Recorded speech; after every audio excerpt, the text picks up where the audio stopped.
한국 기업이 사막에서 지하철을 만든다고? 그들에겐 불가능한 일이다. 10년 전 사우디아라비아 수도 리야드에서 거대한 메트로 프로젝트가 시작되었을 때 전 세계가 내린 평가입니다. 중국은 저가 입찰로, 유럽은 오랜 경험을 내세우며 한국을 깎아내렸죠. 심지어 현지 언론까지 한국 기술로 사막에서 철도를 건설할 수 있을까? 라는 의심의 눈초리를 보냈습니다. 해당 사연은 해외 커뮤니티에 올라온 사연자의 실제 사연을 바탕으로 재구성된 이야기입니다. 황금튜브 오늘의 사연 시작하겠습니다. 그 전에 잠깐 구독, 좋아요, 알림 설정 부탁드립니다. 안녕하세요. 저는 글로벌 인프라 컨설턴트 소피아 밀러입니다. 2010년대 초반 사우디아라비아 정부의 요청으로 리야드 메트로 프로젝트 자문역으로 파견되었을 때의 이야기를 들려드릴게요.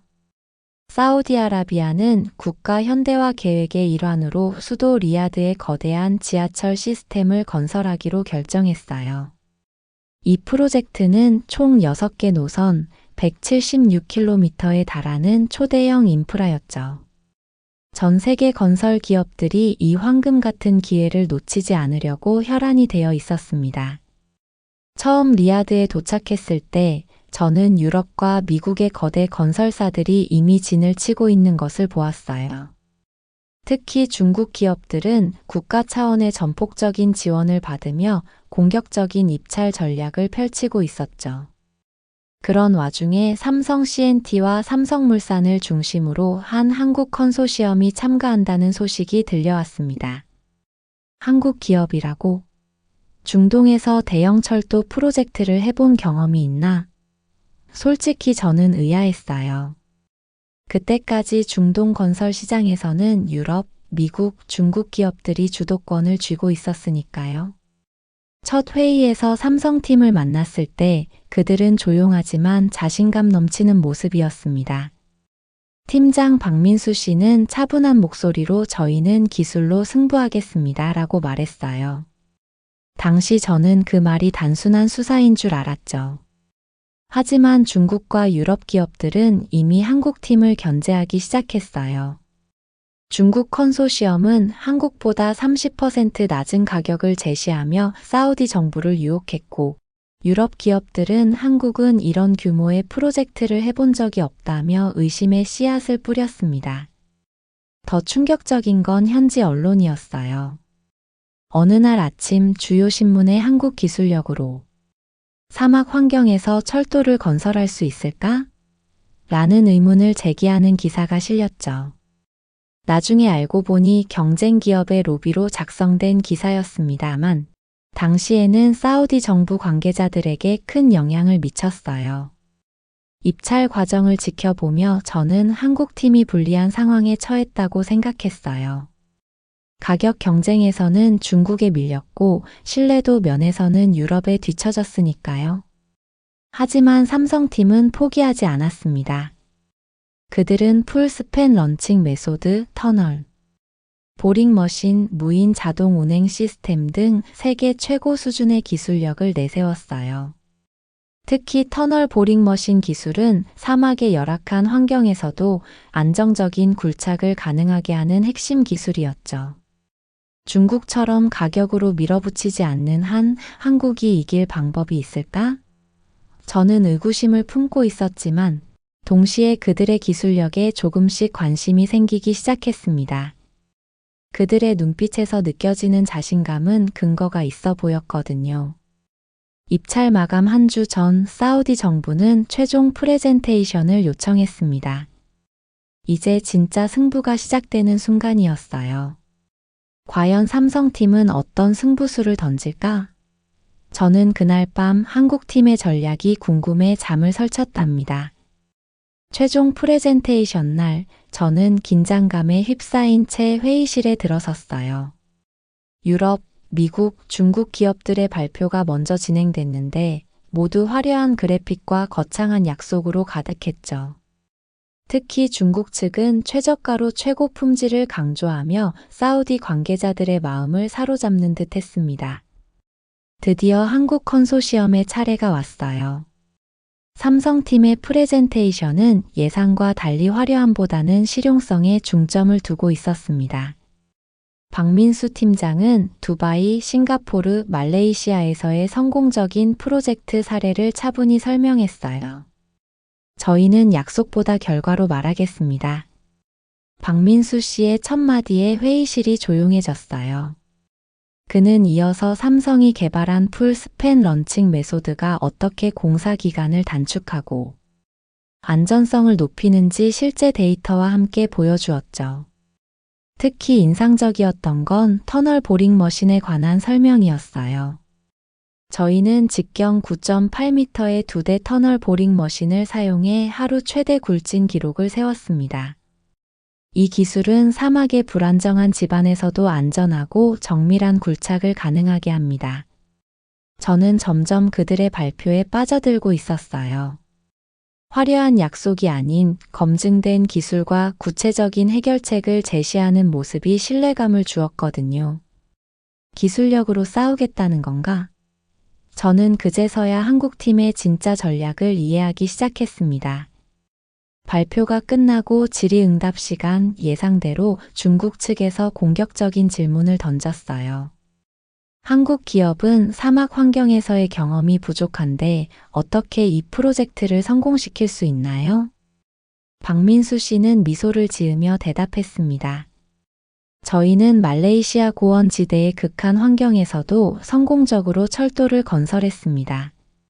사막의 고온과 모래는 새로운 도전이지만 저희는 이미 철저한 대비책을 마련했습니다. 그는 사막 환경에 맞게 개발된 특수 냉각 시스템과 모래 차단 기술을 설명했어요. 그의 자신감 넘치는 답변의 질문을 던진 중국 측 대표는 당황한 기색이 역력했죠. 하지만 중국은 포기하지 않았어요. 다음 날 그들은 마지막 순간에 초저가 입찰안을 제출하며 사우디 정부를 압박했습니다. 우리는 한국보다 35% 저렴하게 건설할 수 있습니다. 사우디 정부는 흔들리는 듯 했어요. 저도 솔직히 중국 측의 가격 경쟁력을 무시할 수 없다고 생각했죠. 하지만 삼성팀은 또 다른 카드를 준비하고 있었습니다. 그들은 긴급 미팅을 요청해 단순한 건설 비용이 아닌 운영 및 유지 보수를 포함한 총 생애주기 비용을 고려해야 합니다. 라고 주장했어요. 그들이 제시한 데이터에 따르면 삼성의 기술은 초기 비용은 높지만 10년 후 유지 보수 비용을 크게 절감할 수 있었죠. 우리는 단순한 건설사가 아닙니다. 가장 안전하고 가장 효율적인 메트로 시스템을 만들겠습니다. 박민수 씨의 확신에 찬 목소리가 회의실에 울려 퍼졌어요. 그때 갑자기 중국 측 대표가 자리에서 일어나 반박했습니다. 한국의 기술은 검증되지 않았습니다. 우리는 이미 중국 전역에 수많은 지하철을 건설했습니다. 회의장은 순간 긴장감으로 가득 찼어요. 저는 숨을 죽이고 박민수 씨의 반응을 지켜봤죠. 그는 침착하게 미소를 지으며 한마디를 던졌습니다. 안전과 품질에는 지름길이 없습니다. 저희는 최저가가 아닌 최고의 가치를 제공하겠습니다. 회의가 끝난 후 저는 한국팀의 기술력이 정말 그들의 주장처럼 뛰어난지 직접 확인해 보고 싶었어요. 한국을 믿어도 될까? 이 질문에 대한 답을 찾기 위해 저는 과감한 결정을 내렸습니다. 저는 박민수 팀장에게 연락해 삼성이 진행 중인 다른 프로젝트 현장을 방문하고 싶다고 요청했어요. 그는 흔쾌히 동의했고 다음 날 저희는 두바이로 향했습니다. 두바이에서 삼성은 경전철 공사를 진행 중이었죠. 현장에 도착하자마자 저는 그들의 작업 방식에 놀랐어요. 모든 과정이 체계적이고 정밀했거든요. 엔지니어들은 밀리미터 단위의 오차도 허용하지 않았고 안전관리는 제가 본 어떤 현장보다 철저했습니다. 저희는 모든 공정을 디지털로 관리합니다. 현장 책임자 김주호 씨가 설명했어요. 그는 태블릿을 보여주며 실시간으로 모든 장비와 인력의 위치, 작업 상황을 확인할 수 있는 시스템을 선보였죠. 이를 통해 문제가 발생하기 전에 예방할 수 있습니다. 특히 인상적이었던 건 터널 보링 머신 작업이었어요.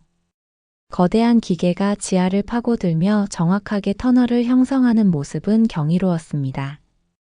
이 터널 보링 머신은 하루에 최대 30m까지 굴진할 수 있어요. 게다가 집안 상태를 실시간으로 감지해 자동으로 압력을 조절합니다. 중국 기업도 터널 보링 머신을 사용하지 않나요? 제가 물었어요. 김주호 씨는 고개를 끄덕였습니다. 물론이죠. 하지만 차이점은 정밀도와 안전성에 있습니다. 저희 시스템은 인공지능을 활용해 집안의 미세한 변화도 감지하고 대응해요. 현장 방문 중 예상치 못한 상황이 발생했어요. 집안에서 이상 신호가 감지된 거죠. 순간 모든 작업이 중단되고 엔지니어들이 재빠르게 움직이기 시작했습니다. 저는 불안한 마음으로 지켜봤죠. 걱정 마세요. 박민수 씨가 말했어요. 이것도 저희 안전 시스템의 일부입니다. 작은 위험 신호도 놓치지 않고 대응하는 거죠. 문제는 30분 만에 해결됐어요.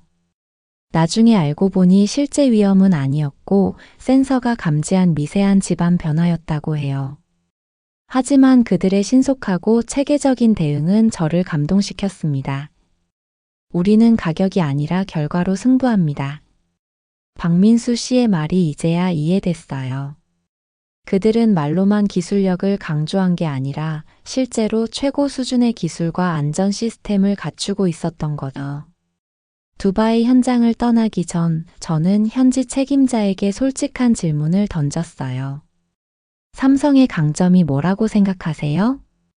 그는 잠시 생각하더니 대답했습니다. 저희는 포기하지 않아요. 문제가 생기면 반드시 해결책을 찾아냅니다. 그게 한국 엔지니어의 특성이라고 할까요?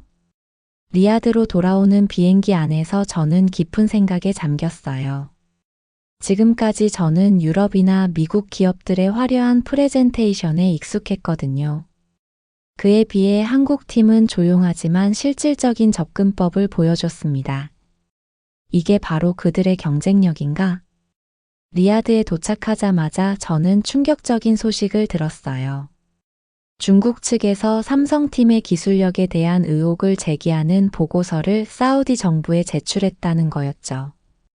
보고서에는 한국의 터널 보링 머신 기술은 사막 환경에 적합하지 않다는 주장이 실려 있었습니다. 더 심각한 건 유럽 기업들도 이에 가세해 한국 기술의 리스크를 강조하며 사우디 관계자들을 압박하고 있다는 사실이었어요.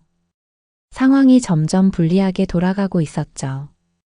그때 사우디 정부는 예상치 못한 결정을 내렸어요. 최종 선정 전에 각 컨소시엄에게 실제 사막 환경에서의 시범 프로젝트를 요청한 거죠. 이는 전례 없는 요구였지만 프로젝트의 규모를 고려하면 이해할 수 있는 결정이었습니다. 이제 말이 아닌 실력을 보여줄 때군요. 박민수 씨는 이 소식을 듣고 오히려 기뻐했어요. 그의 자신감은 어디서 오는 걸까? 저는 긴장과 기대가 뒤섞인 마음으로 시범 프로젝트의 결과를 기다렸습니다. 리야드 외곽의 사막지대에 시범 프로젝트 현장이 마련됐어요. 각 컨소시엄은 100m 길이의 터널을 굴착하고 그 안에 간이 선로를 설치하는 과제를 부여받았죠. 사우디 정부는 3주의 기한을 주었습니다. 첫날 저는 모든 팀의 준비 과정을 지켜봤어요. 중국 팀은 가장 많은 인력과 장비를 동원했고 유럽 팀은 첨단 기술을 앞세웠습니다. 한국 팀은 상대적으로 소규모였지만 모든 것이 완벽하게 계획된 듯 했어요. 저희는 이미 사막 환경에 맞게 터널 보링 머신을 조정했습니다. 박민수 씨가 자신감 있게 말했어요. 그의 팀은 장비를 설치하는 동안에도 계속해서 데이터를 수집하고 분석했죠. 모래의 입자 크기부터 습도, 지방 강도까지 모든 것을 고려해야 합니다. 시범 프로젝트 이틀째 중국 팀이 선두에 나섰어요. 그들의 터널 보링 머신은 빠른 속도로 지반을 파고들었고 현장을 지켜보던 사우디 관계자들은 감탄했죠. 중국의 속도는 정말 놀랍군요. 반면 한국 팀은 상대적으로 느린 출발을 보였어요. 그들은 여전히 데이터를 수집하고 장비를 미세하게 조정하는 데 시간을 쓰고 있었죠. 저는 걱정이 되기 시작했습니다. 이대로라면 한국이 불리할 것 같은데. 3일째 되던 날 극적인 상황이 벌어졌어요. 중국 팀의 터널 보링 머신이 갑자기 멈춘 거죠. 현장에 가보니 기계 주변으로 모래가 쏟아져 들어오고 있었습니다. 지반이 무너진 거였어요. 모래 입자가 예상보다 작고 지반이 불안정합니다. 중국 엔지니어가 당황한 얼굴로 설명했죠. 그들은 굴착을 중단하고 장비를 빼내는데 이틀을 소비했어요. 이는 치명적인 지연이었습니다. 유럽팀도 비슷한 문제에 직면했어요. 그들의 장비는 유럽의 단단한 지반에 최적화되어 있어 사막의 불안정한 환경에서는 제대로 작동하지 않았죠. 진행 속도가 현저히 느려졌고 안전 문제도 발생했습니다. 그러나 한국팀은 달랐어요. 첫 4일간 천천히 데이터를 모으고 장비를 조정한 덕분에 이제 그들의 터널 보링 머신은 놀라운 속도와 정확도로 작업을 진행했죠. 저희는 인공지능 기반 예측 시스템을 사용해 지반 상태를 미리 감지합니다. 박민수 씨가 자랑스럽게 설명했어요. 그래서 문제가 발생하기 전에 대응할 수 있죠. 일주일째 한국팀이 선두로 나섰어요. 그들의 터널은 이미 50m를 넘어섰고 벽면은 놀라울 정도로 매끄러웠습니다. 반면 중국팀은 여전히 장비 문제로 고군분투하고 있었고 유럽팀은 겨우 30m를 진행한 상태였죠. 이건 단순한 속도 경쟁이 아닙니다. 박민수 씨가 사우디 관계자들에게 말했어요. 터널의 안정성과 내구성이 더 중요하죠. 그의 말을 증명하듯 10일째 되던 날 중국팀의 터널 일부가 무너졌어요. 다행히 인명피해는 없었지만 이는 치명적인 실패였죠. 사우디 관계자들의 표정이 심각해졌습니다. 안전이 최우선이어야 합니다. 한국팀은 이틀째부터 안전 모니터링 시스템을 설치했어요. 터널 내부 곳곳에 센서를 부착해 실시간으로 지반 상태를 체크하는 거죠. 만약 위험 신호가 감지되면 시스템이 자동으로 경고를 보내고 작업을 중단합니다. 시범 프로젝트 2주일째, 드디어 한국팀이 100m 터널 굴착을 완료했어요. 그들은 예정된 3주보다 일주일이나 빨리 작업을 마친 거죠. 더 놀라운 건 터널의 품질이었습니다. 사우디 기술자들이 검사한 결과 터널의 안정성과 정밀도는 기준치를 훨씬 웃돌았어요. 이것이 한국의 기술력입니다.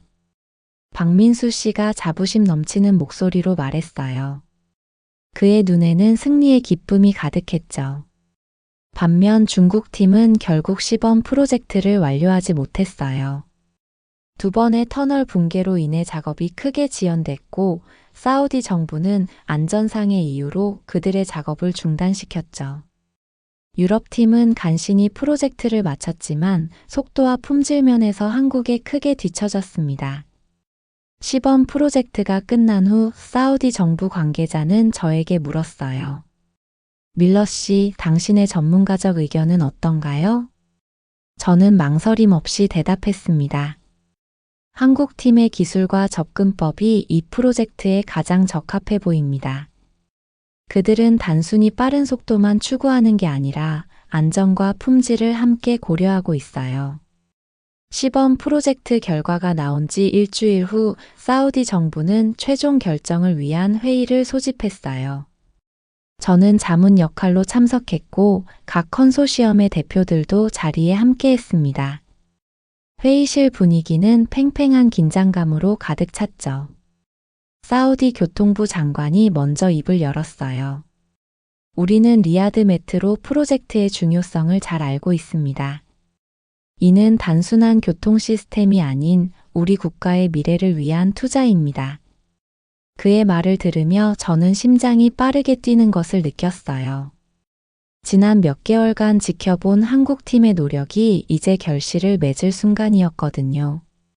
박민수 씨의 얼굴에도 긴장감이 역력했지만 그의 눈에는 여전히 자신감이 빛나고 있었습니다. 장관이 계속 말을 이어갔어요. 시범 프로젝트 결과와 기술적 검토, 경제성 분석을 종합한 결과 우리는 리야드 메트로의 4, 5, 6호선 건설을 삼성 C&T와 삼성물산이 이끄는 한국 컨소시엄에 맡기기로 결정했습니다. 순간 회의실이 술렁였어요. 중국 대표단의 얼굴이 굳어졌고 유럽 측도 충격을 감추지 못했죠. 반면 한국팀은 차분하게 미소를 지었습니다. 그들은 이 결과를 예상했던 듯 했어요. 장관의 설명이 이어졌습니다. 한국 컨소시엄은 기술적 우수성과 안전성, 그리고 장기적 유지보수 비용 절감 측면에서 가장 높은 평가를 받았습니다. 특히 사막 환경에 맞춘 그들의 혁신적인 접근법은 우리 프로젝트에 가장 적합하다고 판단됩니다. 회의가 끝나고 축하의 인사를 나누는 와중에 중국 컨소시엄의 리더가 갑자기 자리에서 일어나 항의했어요. 이것은 불공정한 결정입니다. 우리는 가격면에서 한국보다 훨씬 경쟁력이 있었습니다. 게다가 우리의 경험은 한국을 훨씬 능가합니다. 사우디 장관은 단호하게 대답했죠. 우리는 단순히 가격만 보고 결정하지 않았습니다. 시범 프로젝트에서 보여준 안전 문제와 품질 저하는 무시할 수 없는 요소였습니다. 중국 측 대표는 화가 나서 회의실을 박차고 나갔어요. 그날 저녁 저는 놀라운 소식을 들었습니다. 중국 대사관이 사우디 정부에 공식 항의 서한을 보냈다는 거예요. 그들은 정치적 이유로 중국 기업이 배제됐다고 주장했죠. 더 심각한 일이 이틀 후에 벌어졌어요. 현지 언론에 한국 기업의 과거 부실 공사 의혹이라는 기사가 보도된 거죠. 분명 사실무근이었지만 이는 프로젝트 초기 단계에 불필요한 논란을 일으켰습니다. 이건 명백한 방해 공작이에요. 박민수 씨는 분노했지만 곧 침착함을 되찾았어요. 하지만 우리는 흔들리지 않을 겁니다. 결과로 증명하면 됩니다. 사우디 정부도 단호했어요.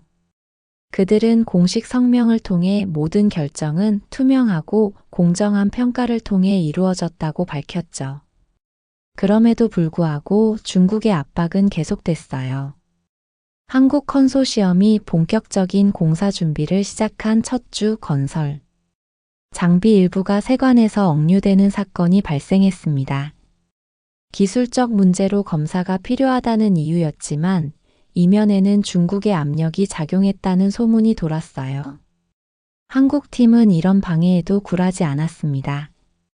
그들은 신속하게 대체 장비를 조달하고 현지 인력 교육을 시작했어요. 특히 인상적이었던 건 현지 사우디 엔지니어들을 적극적으로 채용하고 기술 이전에 힘썼다는 점이었죠. 우리는 단순히 메트로를 건설하는 게 아니라 사우디의 기술력을 함께 키우고 싶습니다. 박민수 씨의 이 말은 사우디 언론에 크게 보도됐고 현지인들의 호감을 얻는 데 큰 역할을 했어요. 한 달 후 중국의 방해 공작은 점차 수그러들었습니다. 사우디 정부의 단호한 태도와 한국 기업의 성실한 자세가 빛을 발한 거죠. 공사는 예정대로 진행되기 시작했고 저는 이제 한국팀이 진정한 실력을 보여줄 시간이 왔다고 생각했어요.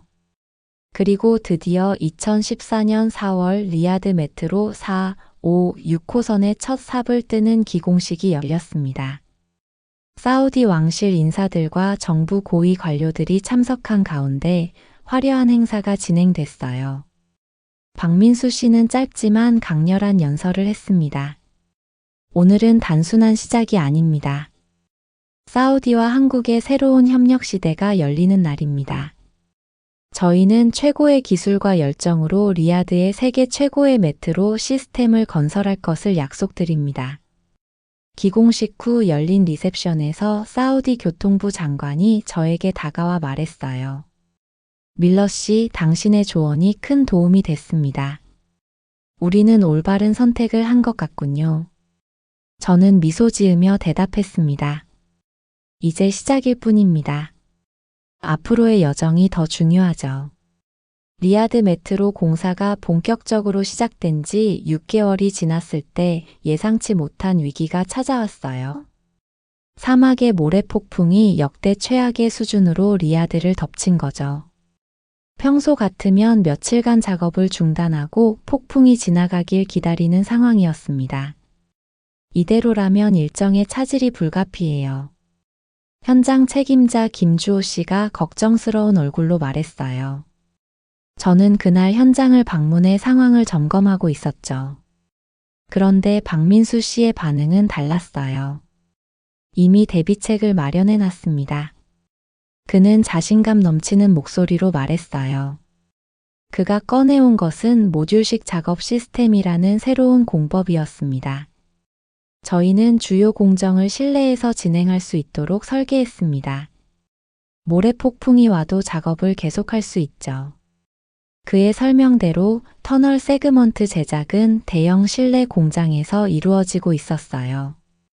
덕분에 외부 날씨와 관계없이 생산이 가능했죠. 이 위기를 통해 저는 한국팀의 또 다른 강점을 발견했어요.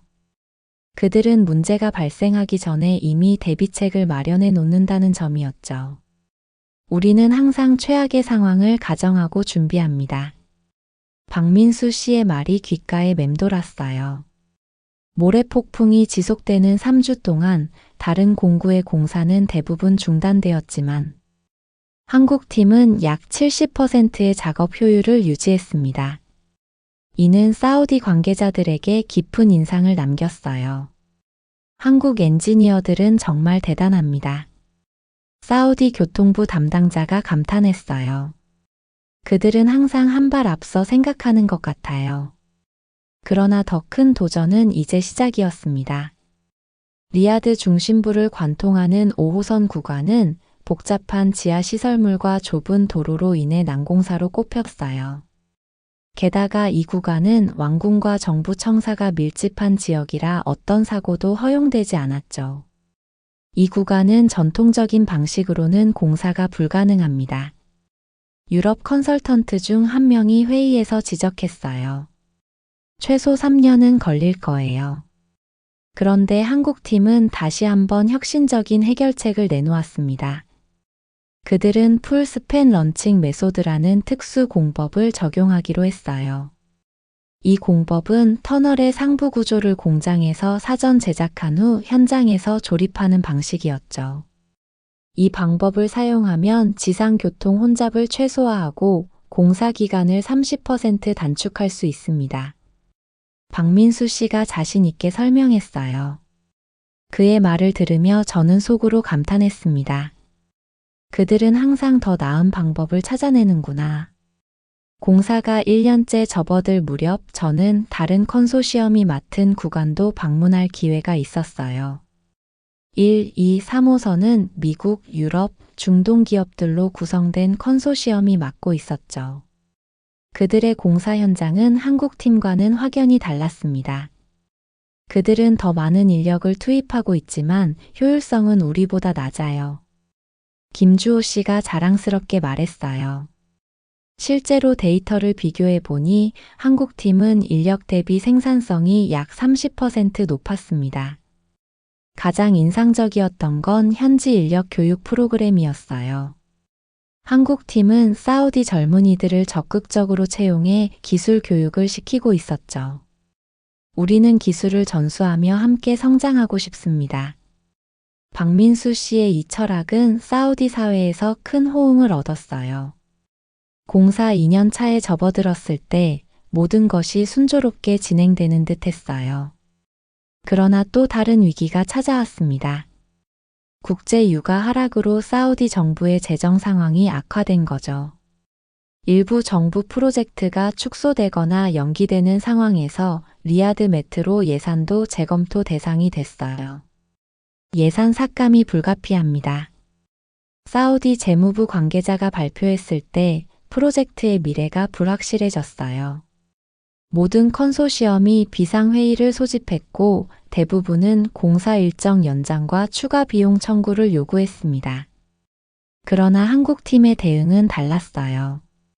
저희는 원래 예산 내에서 최선의 결과를 낼 수 있는 방안을 제시하겠습니다. 박민수 씨는 일주일의 시간을 달라고 했어요. 그가 가져온 해결책은 가치공학이라는 방법론이었습니다. 이는 품질을 유지하면서도 불필요한 비용을 절감하는 방식이었죠.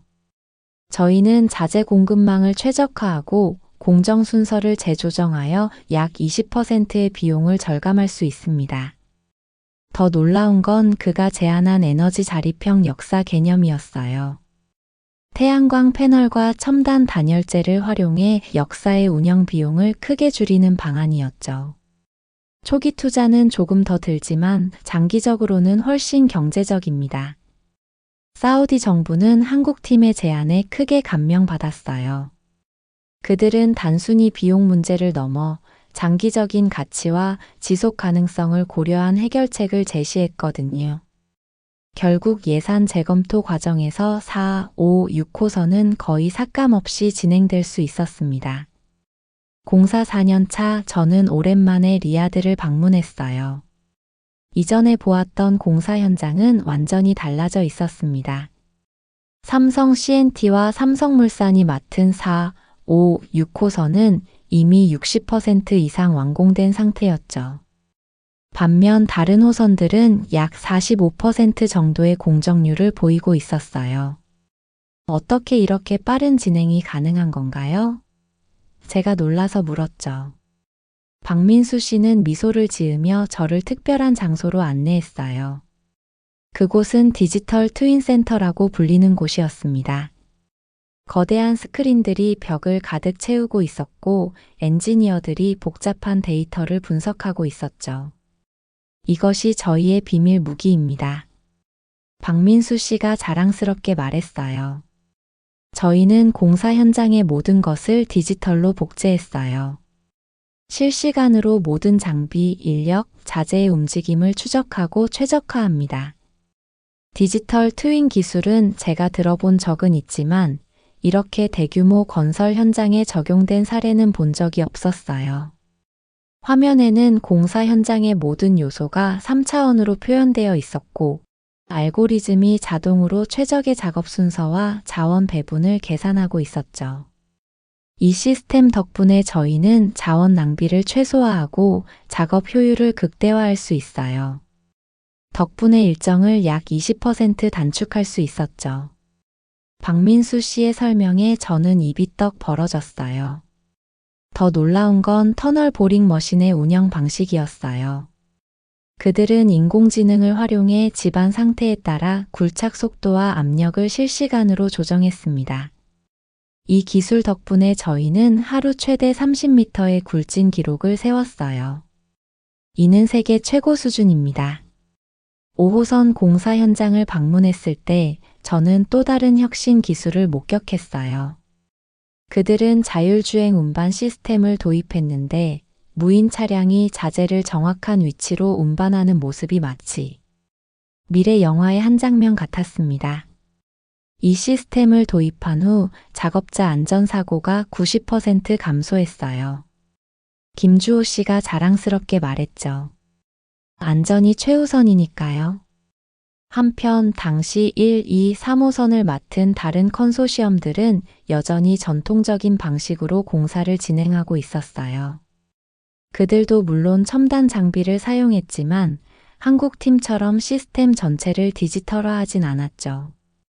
그 차이는 공정률에 그대로 반영되고 있었습니다. 저희가 도입한 기술은 단순히 공사 속도를 높이는 게 아니에요. 박민수 씨가 진지한 표정으로 말했어요. 품질과 안전을 동시에 향상시키는 것이 목표죠. 그리고 이 모든 기술은 사우디 엔지니어들에게 전수되고 있습니다. 실제로 한국팀은 사우디 젊은 엔지니어 150명을 특별 교육 프로그램에 참여시키고 있었어요. 그들은 한국의 첨단 기술을 배우고 실제 현장에서 적용하는 경험을 쌓고 있었죠. 이것이 진정한 기술 이전입니다. 사우디 교통부 장관이 현장 방문 중에 말했어요. 단순히 메트로를 지어주는 것이 아니라 우리 국민에게 기술과 노하우를 전수해주는 것이죠. 공사 5년 차에 접어들었을 때 한국팀은 또 하나의 혁신적인 기술을 선보였어요. 바로 스마트 역사 시스템이었죠. 이는 인공지능을 활용해 역사 내 온도, 습도, 조명, 환기를 자동으로 조절하는 시스템이었습니다. 리야드의 극한 기후를 고려했을 때 에너지 효율은 매우 중요합니다. 박민수 씨가 설명했어요. 이 시스템은 전력 소비를 30%까지 절감할 수 있어요. 스마트 역사 시스템은 승객 흐름도 분석해 혼잡도를 예측하고 필요에 따라 에스컬레이터와 엘리베이터의 운영을 최적화했습니다. 또한 역사 내 모든 설비는 원격으로 모니터링되고 관리될 수 있었죠. 이건 단순한 지하철이 아니라 미래형 교통 시스템이네요. 제가 감탄했을 때 박민수 씨는 겸손하게 웃었어요. 저희는 항상 한 발 더 나아가려고 노력합니다. 기본에 충실하되 혁신을 두려워하지 않는 것이 한국 엔지니어의 정신이에요.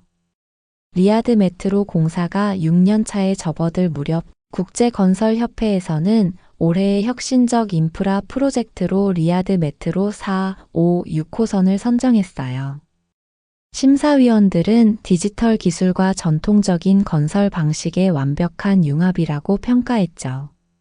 저는 이 소식을 듣고 박민수 씨에게 축하 메시지를 보냈어요. 그의 답장은 간단했습니다. 이것은 끝이 아닌 시작입니다. 앞으로 더 많은 혁신이 기다리고 있습니다. 그의 말처럼 한국팀은 멈추지 않았어요. 그들은 다음 단계로 무인 자동 운행 시스템을 준비하고 있었습니다. 이 시스템은 인공지능을 활용해 열차를 완전 자동으로 운행하는 기술이었죠. 이 기술은 사고 위험을 최소화하고 에너지 효율을 극대화합니다. 박민수 씨가 자신 있게 말했어요. 리야드 메트로는 세계에서 가장 안전하고 스마트한 교통 시스템이 될 것입니다. 2024년 12월 1일 리야드 메트로 개통식이 열렸어요. 프로젝트 시작 후 10년 만의 역사적인 순간이었죠. 사우디 왕실 인사들과 정부 고위 관료들, 그리고 세계 각국의 대표들이 참석한 가운데 화려한 행사가 진행됐습니다. 저는 특별 초청을 받아 이 자리에 함께했어요. 4, 5, 6호선의 마지막 공정이 마무리된 후 모든 노선이 드디어 운행을 시작하는 순간을 목격하게 된 거죠. 감회가 남달랐습니다. 10년 전 이 프로젝트가 시작될 때만 해도 많은 사람들이 의심했어요. 사우디 교통부 장관이 연설 중에 말했습니다. 특히 한국 기업이 사막 환경에서 이런 대규모 프로젝트를 성공시킬 수 있을지 많은 의문이 있었죠. 하지만 오늘 우리는 그 의문에 대한 명확한 답을 얻었습니다. 연설이 끝난 후 사우디 국왕은 삼성 C&T와 삼성물산 대표들에게 특별 공로상을 수여했어요. 그 자리에서 국왕은 한국의 기술력과 헌신이 리야드를 변화시켰다고 말씀하셨습니다. 그 순간 저는 10년 전 처음 한국팀을 만났을 때를 떠올렸어요. 그때는 그들의 능력을 의심했지만 이제는 그들의 가장 큰 팬이 되어 있었죠. 개통식 후 첫 시승이 진행됐어요. 저는 박민수 씨와 함께 5호선 열차에 탑승했습니다.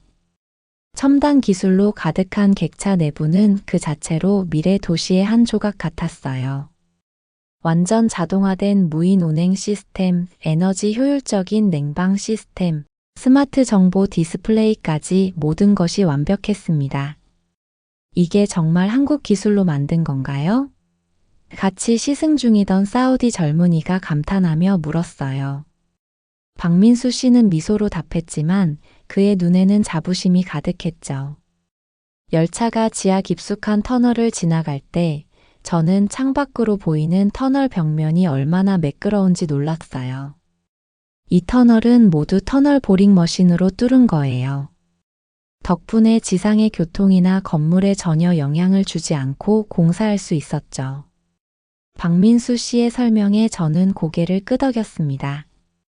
시승을 마치고 현장 엔지니어들과 만찬을 가졌을 때 저는 그들에게 물었어요. 가장 어려웠던 순간이 언제였나요? 김주호 씨가 잠시 생각하더니 대답했습니다. 프로젝트 초기 중국 측의 악의적인 루머와 방해 공작이 있었을 때가 가장 힘들었어요. 하지만 그 시간이 오히려 저희를 더 단단하게 만들었다고 생각합니다. 다른 엔지니어는 기술적인 도전에 대해 이야기했어요. 5호선 구간에서 예상치 못한 지하 수맥을 만났을 때였죠. 일반적인 방식으로는 해결이 불가능했어요. 그래서 저희는 특수 동결 공법을 개발했고 결국 문제를 해결할 수 있었습니다. 그들의 이야기를 들으며 저는 한국 엔지니어들의 문제 해결 능력에 다시 한번 감탄했어요. 그들은 단순히 문제를 피하는 것이 아니라 정면으로 맞서 해결책을 찾아내는 사람들이었습니다. 개통 행사 이틀째 국제 언론사들이 리야드 메트로를 집중 조명했어요. 특히 관심을 끈 것은 4, 5, 6호선의 혁신적인 기술들이었죠. CNN은 사막 한가운데 세워진 미래형 교통 시스템이라고 보도했고, BBC는 중동 인프라의 새로운 표준이라고 평가했습니다. 더욱 놀라운 건 중국 언론의 반응이었어요. 그들도 이제는 한국의 성과를 인정하기 시작했거든요. 한국의 건설 기술 세계를 선도하다라는 제목의 기사가 중국 주요 매체에 실렸습니다. 10년 전 저가 입찰과 음모로 한국을 방해하려 했던 모습과는 너무나 대조적이었죠. 개통식 마지막 날 사우디 정부는 충격적인 발표를 했어요. 리야드 메트로의 성공적인 완공을 기념하며 저희는 이 모델을 사우디 내 다른 도시들에도 확장하기로 결정했습니다. 그리고 이 프로젝트의 주 파트너로 한국 기업들을 다시 선택하겠습니다. 이 소식에 한국팀은 환호했어요. 그들의 10년간의 노력이 더 큰 성공으로 이어지는 순간이었죠. 박민수 씨는 저에게 다가와 감사의 인사를 전했습니다. 밀러 씨의 공정한 평가와 조언이 없었다면 불가능했을 거예요. 저는 미소 지으며 대답했어요. 제가 한 일은 그저 사실을 말한 것뿐이에요. 진짜 영웅은 여러분입니다. 이제 저는 전 세계 건설 프로젝트 자문을 다니면서 종종 묻습니다. 누구와 함께 일하고 싶으세요? 과거에는 주저없이 유럽이나 미국 기업을 추천했지만 이제는 제 대답이 달라졌어요. 한국 기업과 함께 하세요. 그들은 단순한 건설사가 아닌 진정한 문제 해결사입니다. 리야드 메트로는 이제 1일 200만 명이 넘는 승객을 수송하며 도시의 중추 역할을 하고 있어요. 사막의 열악한 환경에서도 99점. 8%의 정시율을 기록하며 세계 최고 수준의 운영 효율성을 보여주고 있죠. 더 중요한 건 이 프로젝트가 남긴 유산이에요. 이제 한국은 중동 인프라 시장에서 가장 신뢰받는 파트너가 되었습니다. 더 이상 한국은 아시아의 작은 나라가 아니라 세계를 선도하는 기술 강국입니다. 얼마 전 중동 건설 포럼에서 한 사우디 관료가 한 말이에요. 리야드를 떠나는 비행기 안에서 저는 창밖으로 빛나는 도시를 내려다봤어요. 10년 전과는 완전히 다른 모습의 리야드였죠. 그리고 그 변화의 중심에는 한국의 기술과 한국인들의 끈기가 있었습니다. 싸구려가 아니라 진짜 좋은 기술이 승리한다. 박민수 씨의 말이 다시 한번 떠올랐어요. 그 말은 이제 제 신조가 되었답니다. 여러분, 소피아 밀러와 삼성팀이 사우디 리야드에서 맞닥뜨린 특별한 도전 이야기 어떠셨나요? 사실 한국과 사우디의 인연은 이 메트로 프로젝트보다 훨씬 오래전부터 시작되었답니다. 1970년대부터 수많은 한국 근로자들이 중동붐 시기에 사우디 산업 현장으로 진출했죠. 척박한 사막에서 온몸으로 떼약볕을 견디며 고속도로를 닦고 항만을 건설하고 도시를 세웠던 우리 아버지 세대의 노력이 있었기에 오늘날 한국 기업들이 사우디에서 인정받을 수 있었을 거예요. 혹시 여러분의 가족 중에 사우디나 중동에서 일했던 분이 계신가요? 아니면 여러분 자신이 사우디에서 일한 경험이 있으신가요? 어떤 일을 하셨고, 어떤 기억이 가장 생생하게 남아 있나요? 현지에서 느낀 문화적 차이나 극복했던 어려움, 또는 보람찼던 순간들에 대한 이야기를 댓글로 공유해 주세요. 특히 현지 사람들이 한국인과 한국 기술에 어떤 반응을 보였는지, 그때와 지금은 어떻게 달라졌는지 궁금합니다. 많은 공유 부탁드립니다. 여러분의 댓글은 더 좋은 사연으로 찾아올 수 있는 황금튜브의 원동력입니다. 오늘 사연이 좋았다면 구독, 좋아요, 알림 설정 부탁드리며 영상 끝까지 시청해 주셔서 너무 감사드립니다. 더 좋은 영상으로 다시 찾아뵙는 황금튜브가 되겠습니다. 늘 건강 조심하시고 알차고 즐거운 하루 되세요. 황금튜브였습니다. 고맙습니다. 그리고 늘 사랑합니다.